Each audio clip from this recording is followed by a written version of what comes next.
my book, I Dare to Ask, is my story of how I found courage to live in my truth.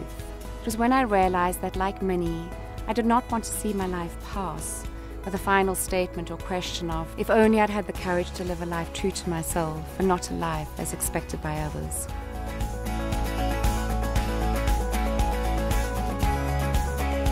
For me, daring to ask meant shedding my identity as a successful businesswoman. I created this external structure and identity as a way to be seen, loved and accepted. In daring to ask myself how I'd actually given up on everything that was important to me, I realized that I was stuck in fear.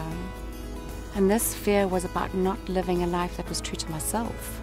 On my Dare to Ask journey, I started to question everything, and I questioned everything I knew and believed to be true to myself.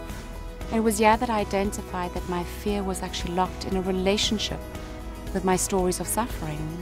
In finally stepping out from behind the fear, and that's a whole long story all on its own, here I found a way to expose all of my internal being, allowing myself to see my perfect imperfections. And for the first time, without judgment, I could accept myself for all of my uniqueness, all of my gifts and all of my magic.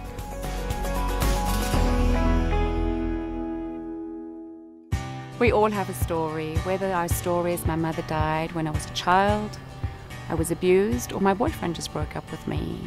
And each of our stories are unique. What we share as human beings is our common emotions and common behavior as a result of our stories and our relationship with our stories. And this is where we develop a relationship that binds us in our suffering. This is where fear arises. And we use these emotions to keep us locked in fear. And we start to complain and make up stories of if only my mother hadn't died when I was a child. Or why was I abused? Or I wish he hadn't broken up with me. These things happen to us.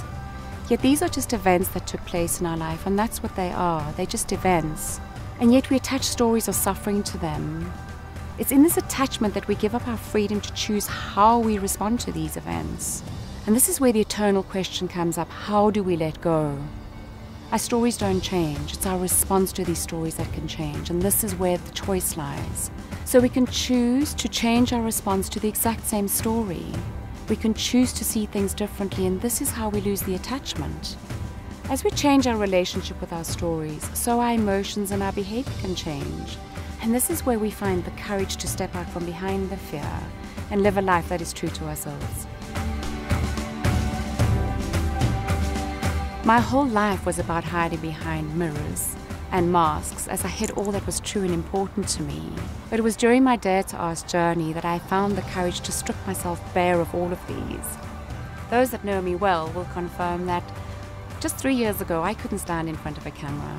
And yet today you see me on this video as I bare my soul, my whole being, and my entire story.